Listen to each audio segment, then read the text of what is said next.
피곤하시면 주무셔도 괜찮습니다. 코를 고시는 것도 괜찮습니다. 그러나 잠꼬대만은 삼가해 주시길 바랍니다. 동반자적 협력 선교라는 것은 선교를 어떻게 하느냐 하는 기본적인 방식에 대한 이야기입니다. 동서고금을 막론하고 가장 기본적인 선교의 형태라 말할 수 있습니다. 성경대로 선교의 주체이신 하나님도 협력을 선교의 기본 형태로 취하셨습니다. 성부, 성자, 성령 삼위일체 하나님의 협력으로 천지 만물을 창조하시고 구원사역과 역사를 섭리하시고 계십니다. 그뿐 아니라 역사 안에서 수행되는 하나님의 사역은 대개 인간들과의 동반자적 협력을 통해서 진행하고 계십니다. 아브라함의 선택, 모세와 여호수아를 통한 출애굽의 성취, 가나안 정복, 사무엘, 이사야, 예레미야 등 선지자들을 택하셔서 그의 뜻을 구현시키신 것, 이런 것들이 하나님께서 사람들과 협력적으로 그의 일을 하신 것을 보여주는 것입니다. 주님께서도 그의 선교를 사람들과 함께 하셨습니다. 제자들을 부르시고 너희가 나를 택한 것이 아니라 내가 너희를 택하였다고 말씀하셨고 그들을 훈련시키시고 마지막에 아버지께서 나를 보내신 것 같이 나도 너희를 세상에 보낸다 파송하셨던 것입니다. 주님께서 제자들을 선교 훈련시키실 때도 둘씩 짝을 지어 보내시고 훈련시키심으로 선교의 기본적인 패턴을 우리에게 보여주셨습니다. 바울도 누가나 마가 같은 동력자들과 함께 팀을 만들어 협력 선교를 했던 것을 잘 알고 있습니다. 역사적으로 선교를 관찰해도 선교는 협력이라는 형태로 진행되어 왔습니다. 가령 개신교 선교가 시작될 때 경건주의자들이 사람을 내고 덴마크의 정부가 선교비를 담당해서 더 데니시 할례 미션을 창설하고 프로테스탄트 선교의 시작을 했던 것으로 우리가 역사에서 보고 있습니다.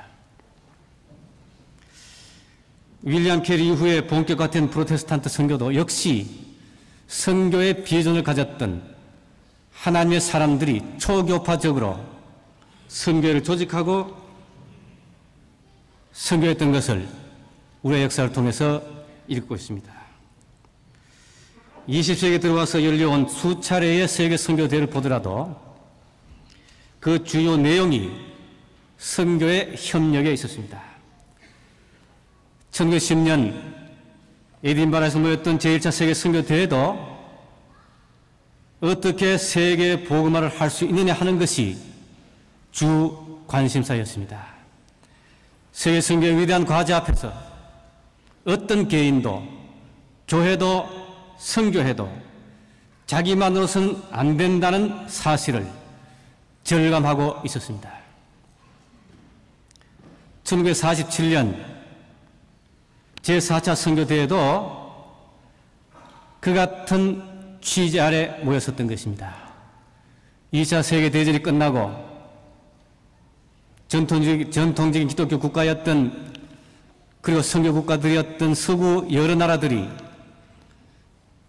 적대하고 전쟁을 끝낸 후에 특별히 기독교 국가였던 독일이 범한 가공할 만한 부도덕적 행위와 여러 가지 야만적인 행태로 인해서 서구 기독교의 도덕적 위신이 추락하고 서구 교회 지도력에 치명적인 타격을 받았다고 생각하면서 1947년에 세계 선교대회가 모였었던 것입니다.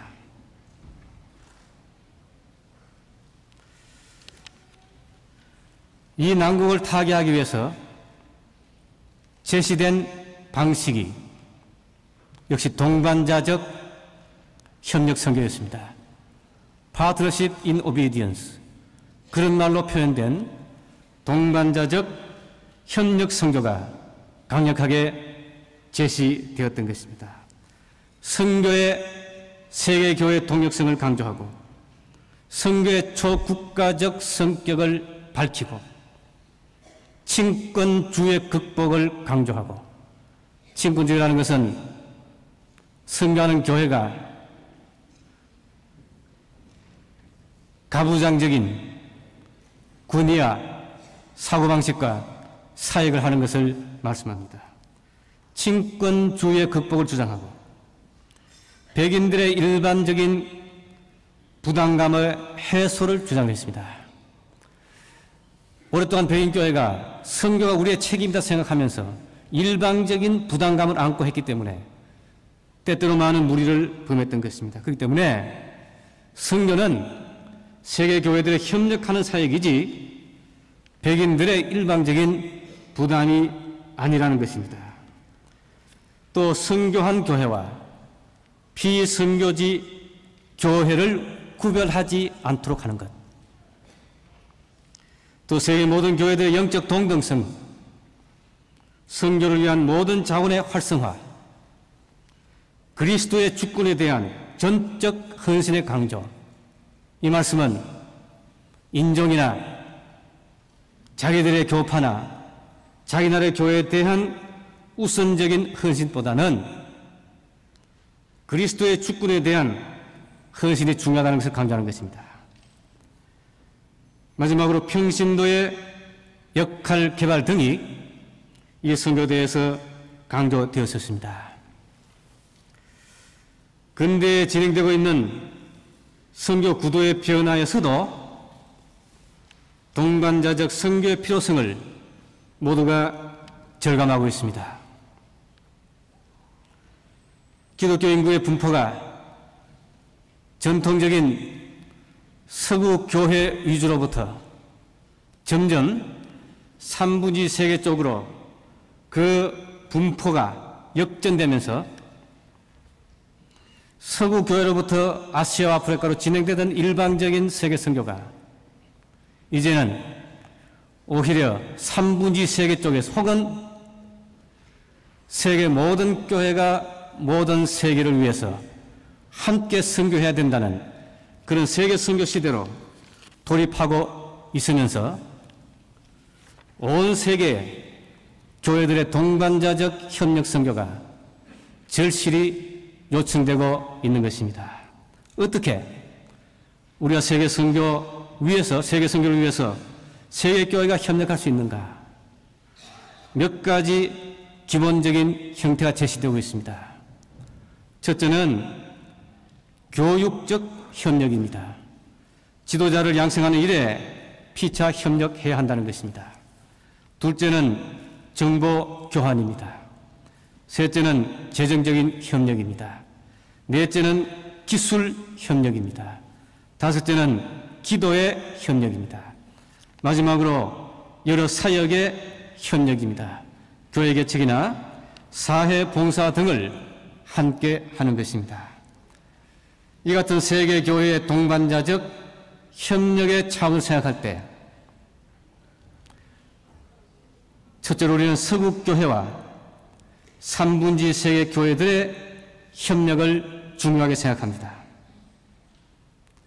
점점 3분지 세계 교회들의 선교사가 증가하고 3분지 세계 교회의 선교적 주도력이 강조된 단계에 접어들면서 어떤 서양의 선교학자들까지도 이 같은 현상이 세계 선교를 촉진하는 데 도움이 될 것이다, 그렇게 생각하는 사람들이 있습니다. 왜냐하면 첫째로 3분의 세계 교회들이 세계 선교의 주도적인 역할을 하게 될 때에 선교비가 절감된다고 생각하고 있습니다. 둘째는 3분의 세계 선교사들이 열악한 선교 환경에 더 잘 적응할 수 있다고 믿고 있습니다.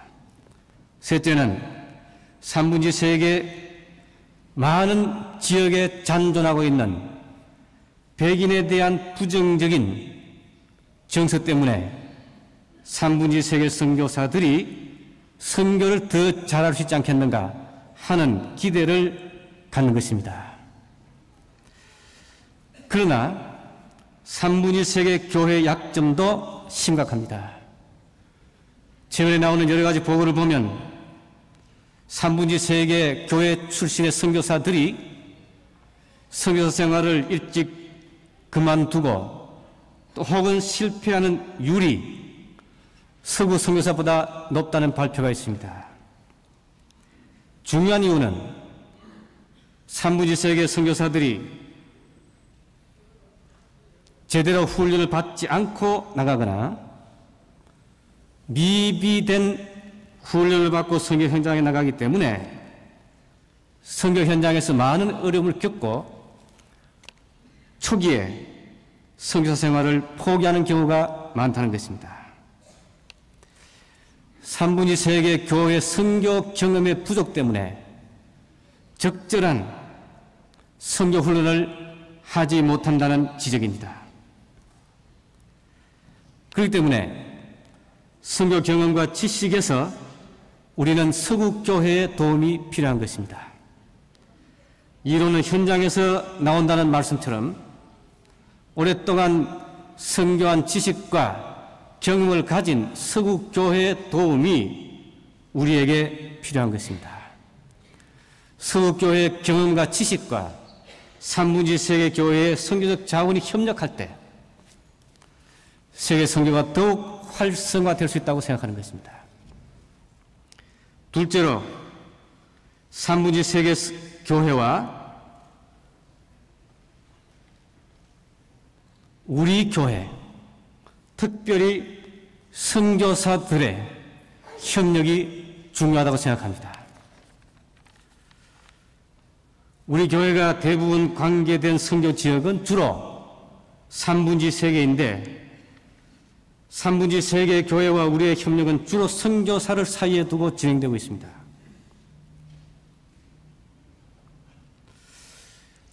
우리가 아는 바와 같이 1970년대 초에 모라토리움이라는 것이 있었습니다. 선교사는 돌아가라. 일종의 선교사에 대한 거부 운동이었습니다. 혹은 선교 유복 운동이 일어났던 적이 있었습니다. 그때 라틴 아메리카의 파구라는 사람이 낸 문서 가운데 이런 말이 있습니다. 선교사에 돌아가든지 머물든지 하라.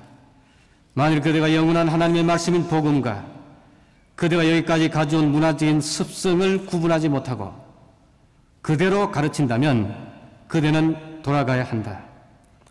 만일 그대가 희망도 끝도 없이 계속되고 있는 불공평한 고난에 시달려 지쳐 죽어가는 사람들의 사건들과 불안과 갈망을 이해하지 못한다면 돌아가야 한다. 자신의 국적에 대한 충성과 성실이 권세 있는 자를 낮추시고 비천한 자를 높이시기 위하여 오신 예수 그리스도에 대한 충성과 순종보다 더 강한 선교사는 돌아가야 한다. 그대가 구원하러 온 이런 자들을 사랑하고 존경할 수 없다면 그대는 여기에 있을 필요가 없다.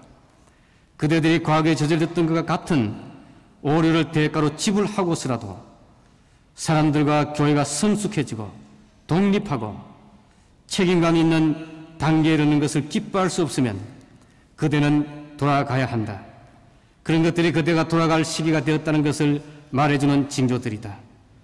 그러나 그대가 자신을 희생하면서까지 우리들이 겪고 있는 이 진통기의 모험과 고통을 견뎌나갈 용기가 있고 복음이 오는 시대의 희망의 선포와 정근일 뿐 아니라 이미 역사를 변화시키고 있는 희망과 자유에 대한 선포의 화근이라는 것을 아는 기쁨을 우리와 함께 경축하고 이제야 겨우 눈을 뜨기 시작한 우리와 함께 봉사하는데 시간과 그대의 소중한 것들과 생명을 바칠 각오가 되어 있다면 그대는 머물러야 한다. 가서는 안 된다. 할 일이 너무 많다. 그리스도가 주와 개척자가 되어 수행하는 위대한 일들을 위해 손과 피가 너무도 부족하다.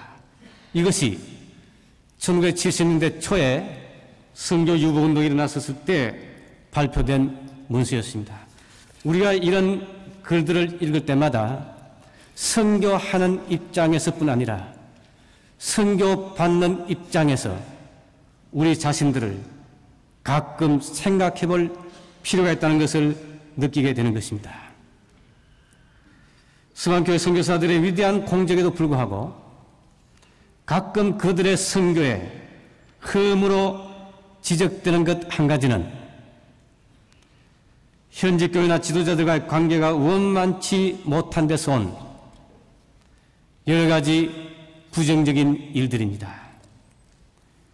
선교 유보와 같은 심각한 반발이 나온 사태에 대해서 서방 선교사들의 근본적인 실책 중의 하나로 허버트 케인은 선교사들의 인종적, 문화적 우월감을 지적한 적이 있습니다. 아서 그레서는 선교사들의 현지인에게 외인으로 느끼게 한 것, 포린으로 느끼게 한 것이 문제였다. 그런 지적을 한 적이 있습니다. 동료가 아니고 친구나 협력자나 동력자라기보다는 주인, 선생, 지배자, 상급자, 지시자 같은 사고방식과 자세가 이질감과 거부감을 가지게 했다는 것입니다. 잘난 척하고 아는 척하고 있는 척하는 사람을 좋아하는 사람은 아무도 없습니다. 하나님도 교만한 자를 미워하시고 물리치신다고 하셨습니다. 하물며 인간 사이에서야 더 말할 나이가 없습니다. 선교사들은 비선교지의 교회와 입장에서 자신의 일과 운동을 생각하면서 사역하는 것이 중요하다고 생각합니다. 한국교회가 네비우스 방법이라 알려진 삼자 원칙, 자치, 자립, 자전의 원칙을 적용해서 튼튼한 교회로 성장하고 부흥했다 하면서도 우리 자신들은 그 같은 원칙과 역행하는 경우가 가끔 있다는 지적을 우리가 근자에 듣고 있습니다. 현재 교회의 자율성을 중시하지 않거나 지나친 선교비의 지원, 현지 사역자 양성의 지연, 현지 교회에 분리된 사역들이 그 같은 지적들을 듣게 하는 이유라 생각합니다. 저는 이 같은 뜻에서 이상적인 두 분의 선교사에 대해서 잠시 언급하려고 합니다. 한 분은 한국에 왔던 호마 헐버트라는 선교사의 이야기입니다. 서울에 있는 양화진 외인 묘지를 찾을 때마다 우리의 시선을 멈추게 하는 대단히 인상적인 묘비 하나가 있습니다. 호마 B. 헐버트, January 1863 to August 1949 이렇게 그의 생애 기간을 적고 그 밑에 이런 비문이 적혀 있습니다. Man of vision and friend of Korea, I would rather be buried Korea than in Westminster Abbey. 그리고 한글로 1863년 1월 26일 미국에서 탄생, 1949년 8월 5일 서울에서 별세. 나는 웨스트민스터 성당보다 한국 땅에 묻히기를 원하노라. 당기사 1282년 8월 31일 헐벗 박사 장의위원회 세움 이렇게 적혀 있습니다. 1886년에 우리나라에 와서 그를 아는 이들에 의해서 한국의 친구라고 묘비에 새겨졌던 이 분이야말로 진정한 좋은 선교사였다, 협력자였다, 그렇게 생각합니다. 웨스트민스터 성당보다 한국 땅에 묻히기를 원한다. 그렇게 말했던 이분의 정신과 삶이 우리 한국 사람들 하여금 이분을 친구, 동역자, 그렇게 생각하게 했을 것이라 생각합니다.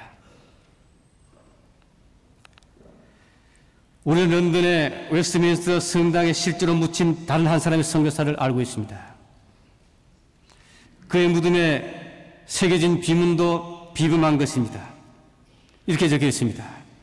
신실한 사람들의 손길에 의해서 대륙과 바다를 건너온 선교사, 여행가, 자선사업가 데이빗 리빙스턴이 여기 안식하다, 그렇게 적혀 있고 그 밑에 몇 줄의 설명이 있습니다. 그가 아프리카에 숨을 거둔 후에 토인들에 의해서 14일 동안 그의 시체가 아프리카의 더운 햇볕과 바람에 건조된 후에 그 아프리카 토인들에 의해서 9개월에 걸쳐서 그의 시체가 런던으로 운반되었습니다. 비행기도 없었던 때입니다. 시체인 줄 알았으면 배에 태워주지도 않습니다.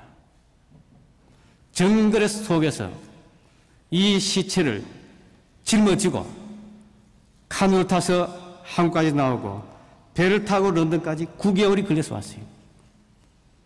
1874년 4월 18일 토요일 그의 죽음을 애도하며 운집한 많은 사람들의 애도 속에 리빙스턴이 안장되었습니다.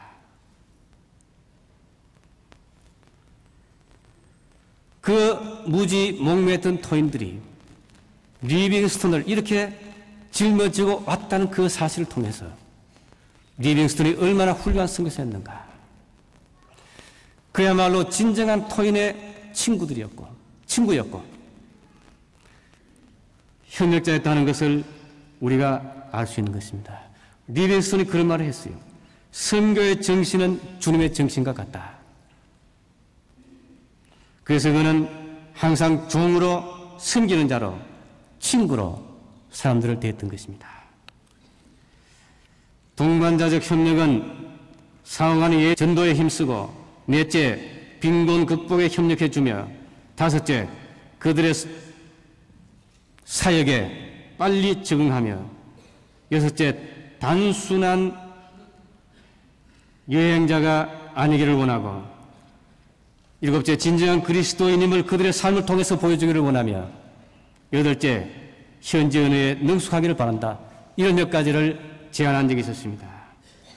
현재 교회 지도자나 교우들이 기대하는 것은 그들의 언어를 잘 구사하며 문화와 관습을 이해하고 그들의 의견과 태도를 존중해주며 그들을 진심으로 사랑하는 친구 같은 선교사, 그리고 그들의 일에 분명한 지식과 능력과 의욕을 가진 선교사들을 원하고 있다는 것입니다. 암과 사역과 인격, 이 세 가지 면에서 훌륭한 선교사를 그들이 요청하고 있는 것입니다. 그 중에서 가장 중요한 것은 인격과 삶입니다.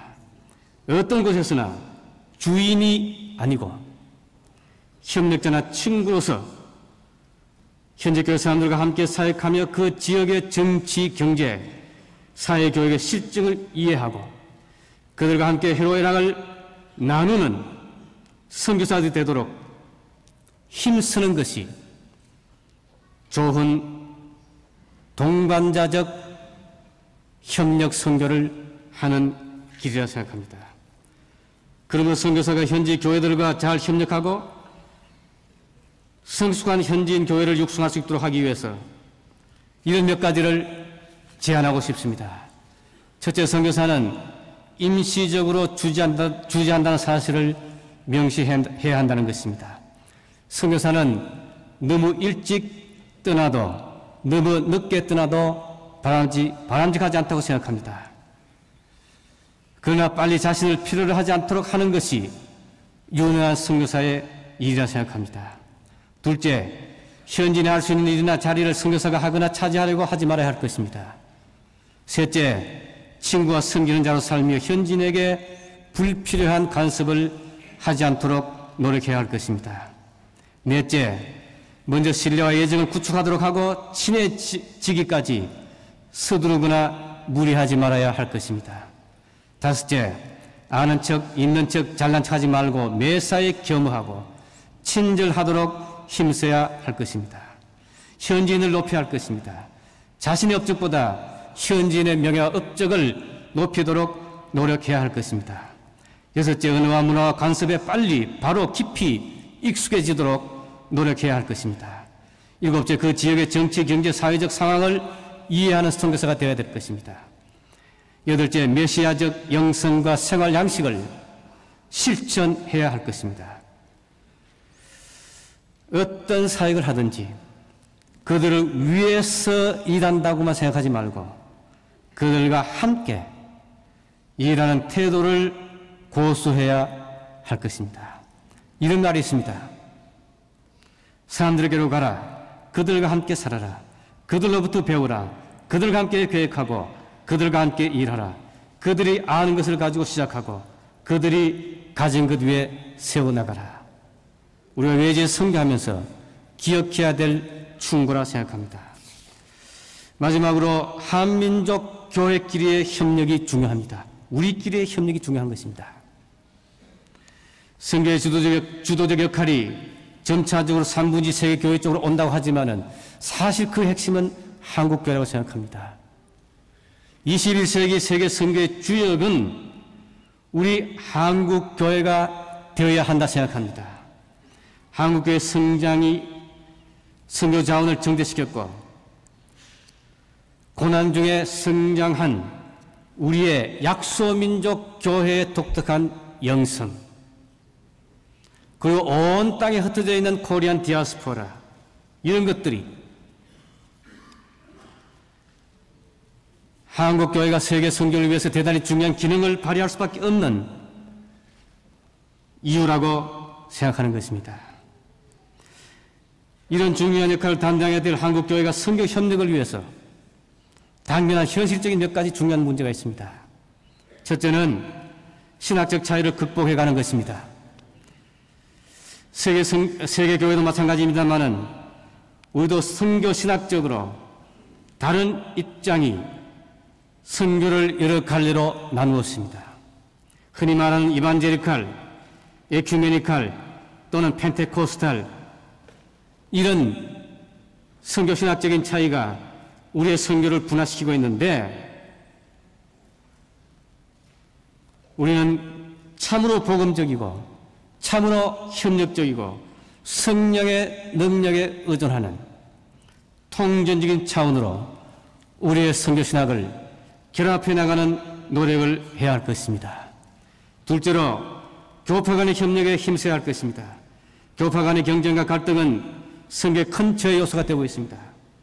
선교 현장에서 같은 그리스도와 복음을 전한다고 하면서 교파가 다르다는 이유 때문에 불필요한 갈등과 무모한 경쟁을 벌이는 것은 비선교적 행태입니다.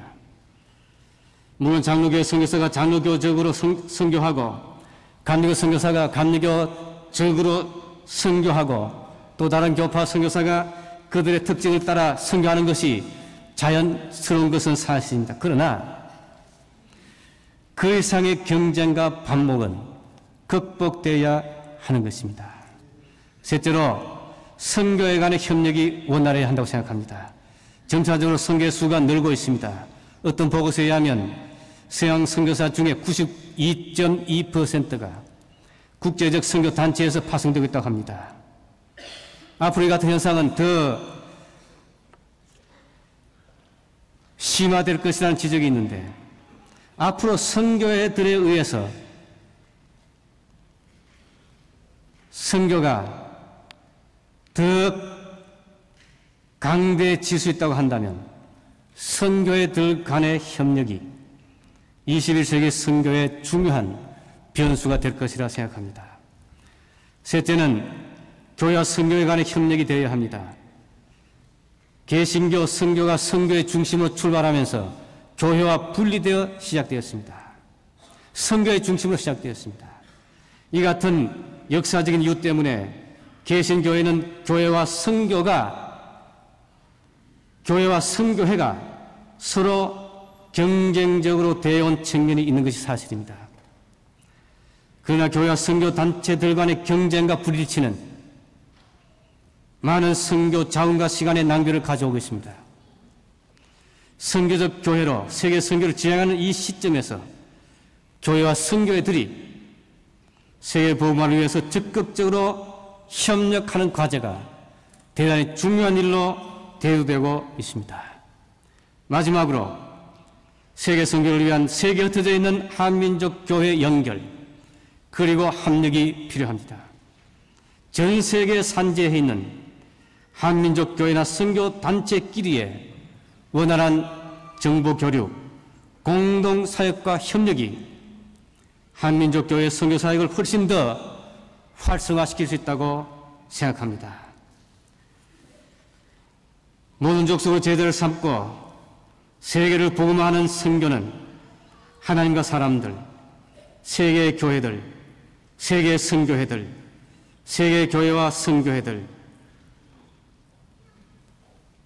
그리고 21세기 세계 선교의 주역이 될 흩어진 코리안 디아스포라 교회들의 동반자적 협력을 통해서 이루어져 나가야 할 것입니다.